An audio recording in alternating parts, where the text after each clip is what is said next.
स्वागत है आपका हमारे channel for all civil services में, जहां हम करंट अफेयर्स के फैक्ट्स को स्टैटिक के कॉन्सेप्ट से रिलेट करके आपको एक कंप्लीट अंडरस्टैंडिंग प्रोवाइड कराते हैं। और आज का टॉपिक है नोटा। आइए देखते हैं। In today's session, let's explore the intriguing world of nota, a choice often seen but seldom understood. First, why is nota in the news, sparking debates and discussions? Next, we'll uncover nota's history, tracing the roots of this unique voting option. Then we'll delve deeper into what nota stands for and its role in democratic processes. Finally, we'll review previous year's questions related to nota, sharpening our knowledge and critical thinking. Join us on this brief yet enlightening journey to better grasp the power behind the acronym NOTA. तो NOTA की सुर्खियों में रहने की कई वजह हैं, लेकिन जो मुख्य है वो है विधि सेंटर फॉर लीगल पॉलिसी ने PIL दर्ज करी है सुप्रीम कोर्ट में। उसने चैलेंज किया है सेक्शन 53 के क्लॉज 2 को, जो कि रिप्रेजेंटेशन ऑफ पीपल एक्ट 1951 के अंतर्गत आता है, और ये कहता है कि यदि कोई प्रत्याशी अनकंटेस्टेड रहता है किसी इलेक्शन में तो वो ऑटोमेटिकली इलेक्ट हो जाएगा, चाहे उसके वोटों की संख्या कितनी भी कम हो। कोई मिनिमम परसेंटेज नहीं है यहाँ। अप्रैल 2025 में सुप्रीम कोर्ट ने यूनियन गवर्नमेंट से पूछा कि ऐसे अनअपोज्ड कैंडिडेट्स जो कि इलेक्शन में 5% वोट भी महज नहीं ला पा रहे हैं, उन्हें मेंबर ऑफ पार्लियामेंट क्यों बनने देना चाहिए। उसके अलावा सुप्रीम कोर्ट ने यूनियन गवर्नमेंट को ये भी कहा कि अब उन्हें ऐसे अनअपोज्ड कैंडिडेट्स के लिए एक मिनिमम वोट शेयर का क्राइटेरिया तय करने पर सोच विचार भी करना चाहिए। सो फ्रेंड्स, इसके एग्जाम्पल के तौर पे 2024 के जनरल इलेक्शन से एक बहुत इंटरेस्टिंग एग्जाम्पल आता है सामने, जो कि इंदौर कॉन्स्टिट्यूंसी में हुए वोटिंग से रिलेटेड है। यहाँ पर कांग्रेस के जो कैंडिडेट थे उन्होंने एंड मौके पे डिफेक्शन करते हुए अपना कैंडिडेचर वापस ले लिया, और बीजेपी के जो कैंडिडेट थे वो जीत गए भारी मात्रा से। इंटरेस्टिंगली यहाँ पे सेकेंड हाईएस्ट वोट्स जो मिले थे वो नोटा को मिले थे, वो भी 2.2 lakh votes in a single constituency. इसी प्रकार दिल्ली इलेक्शन रिजल्ट्स 2025 में देखा गया कि नोटा को लेफ्ट पार्टीज के कंबाइंड वोट्स से भी 2 गुना से भी ज़्यादा वोट्स प्राप्त हुए। और अब क्वेश्चन उठ रहा है कि क्या नोटा को कंपल्सरीली हर इलेक्शन में इंक्लूड कर दिया जाए। और अब हम नोटा की हिस्ट्री देखेंगे।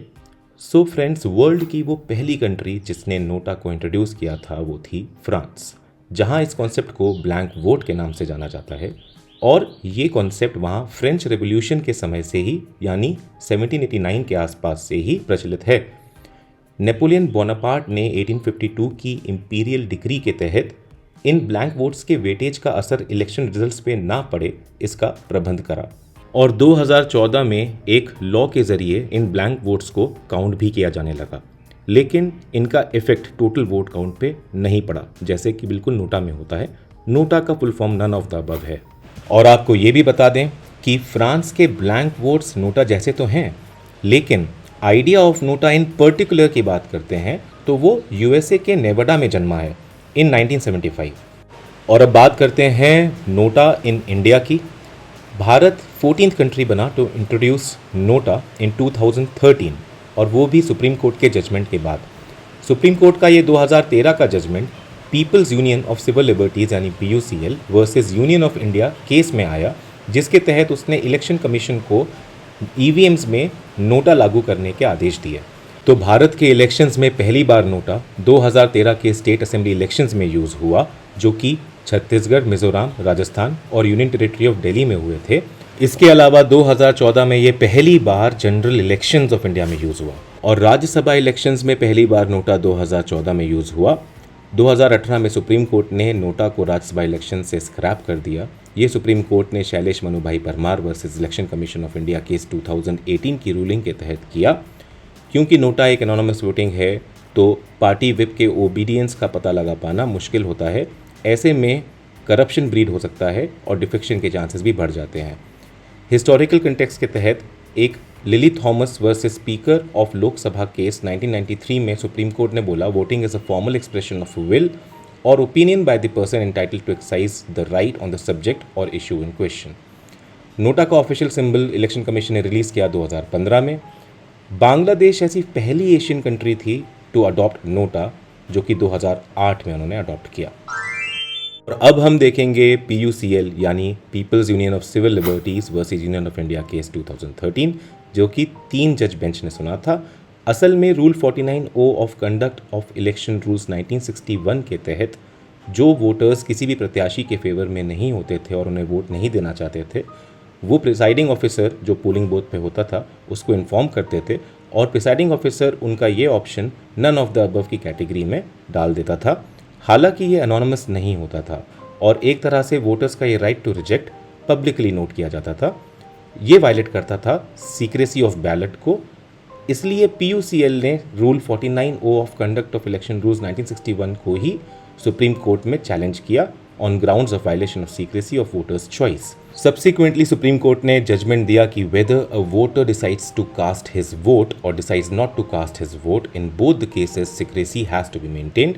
सुप्रीम कोर्ट ने इलेक्शन कमीशन ऑफ इंडिया को ये भी निर्देश दिए कि वो नोटा को EVMs यानी इलेक्ट्रॉनिक वोटिंग मशीन्स में एक एनोनिमस ऑप्शन के तौर पर लॉन्च करे। इस केस के 11 साल बाद आज नोटा को हर इलेक्शन में लागू करने की डिमांड देखी जा रही है। आइए देखते हैं नोटा के बारे में।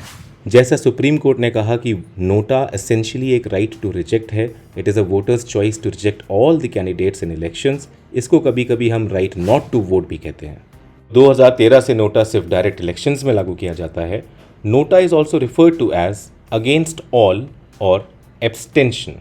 तो देखते हैं कि नोटा कौन कौन से इलेक्शंस में अलाउड नहीं है। ये प्रेसिडेंशियल इलेक्शन में अलाउड नहीं है, वाइस प्रेसिडेंशियल इलेक्शन में भी अलाउड नहीं है, राज्यसभा इलेक्शंस में अलाउड नहीं है 2018 से, और किसी भी इनडायरेक्ट इलेक्शन में अलाउड नहीं है जो ECI कराता है।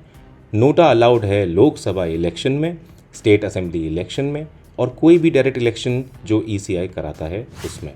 आइए नोटा वोट्स के कुछ इंपॉर्टेंट कैरेक्टरिस्टिक्स देख लेते हैं। पहला है कि नोटा वोट्स काउंट भी होते हैं और रिपोर्ट भी होते हैं इलेक्शन के रिजल्ट्स में। दूसरा ये है कि चाहे नोटा वोट्स का परसेंटेज कितना भी हाई क्यों ना हो या हाईएस्ट क्यों ना हो, वो इलेक्शन के रिजल्ट्स को किसी भी तरह से इफेक्ट नहीं करता।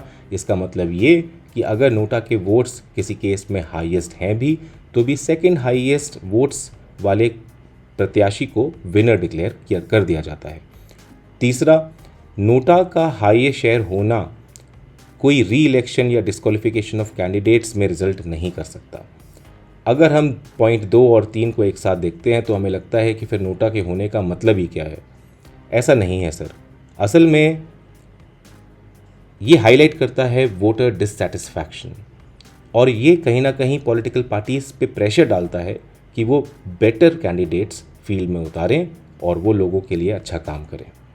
तो फ्रेंड्स, चाहे UPSC हो या स्टेट्स के दूसरे एग्जामिनेशंस हों, उनमें साल दर साल प्रीलिम्स में नोटा से रिलेटेड क्वेश्चंस देखने को मिल जाते हैं, जो कि स्लाइड्स में सब कवर्ड है। यहाँ आप देख सकते हैं कि UPSC के मेंस में भी इनका महत्व बहुत है, क्योंकि 2022 में, फिर 2021 में और 2017 में मेंस में नोटा के क्वेश्चंस पूछे गए हैं। तो 2022 में UPSC ने पूछा, analyse the advantages and disadvantages of the NOTA option in Indian election.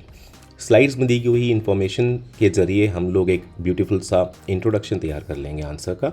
फिर अगर एडवांटेजेस की बात करें तो फ्रेंड्स, किसी भी डेमोक्रेसी का एक इंटीग्रल पार्ट होता है इलेक्शंस में फेयर चॉइस, और अगर फेयर चॉइस ना हो तो ऐसे में राइट टू रिजेक्ट का होना बहुत ही इंपॉर्टेंट और क्रूशियल रोल प्ले करता है। यही रोल नोटा का है। तो ऐसे में एक पर्सनल लेवल पे सेटिस्फैक्शन आता है कि अगर फेयर चॉइस नहीं है लोगों पे या लोगों में डिसकंटेंटमेंट है तो वो नोटा का यूज़ करके अपना डिससैटिस्फैक्शन जाहिर कर सकते हैं। So it enhances voter participation also. जो वोटर्स अब डिससेटिस्फाइड होकर वोट नहीं दे रहे थे वो भी जाएंगे, वोट देंगे। ये वोटर चॉइस को भी एक्सपैंड करता है और साथ ही पॉलिटिकल अकाउंटेबिलिटी को भी। डिसएडवांटेजेस में नोटा का सबसे बड़ा डिसएडवांटेज यही है कि उसका कोई डायरेक्ट इफेक्ट नहीं है इलेक्शन के रिजल्ट्स में, ना कोई री इलेक्शन, ना किसी कैंडिडेट का डिस्क्वालिफिकेशन। इसके अलावा रिजर्व्ड कॉन्स्टिट्यूएंसी के केसेस में देखा गया है कि लोग अपना कास्ट बायसनेस को सेटिस्फाई करने के लिए नोटा का नेगेटिव तरीके से यूज़ करते हैं। उसके अलावा देखा गया है कि एक फ्लॉड डेमोक्रेसी में जब इंस्टीट्यूशंस कॉम्प्रोमाइज़ हो जाते हैं तो ऐसे में नोटा का इफेक्ट फीका पड़ जाता है, क्योंकि लोगों को लगता है कि तिकड़मबाजी से ही हम वोट लाएंगे। तो फिर उनके लिए हम काम क्यों करें, मेहनत क्यों करें। Many thanks for watching this video. उम्मीद करता हूँ आपको ये वीडियो पसंद आएगी। मिलते हैं हम लोग अगले वीडियो में एक नए टॉपिक के साथ। Till then, stay tuned.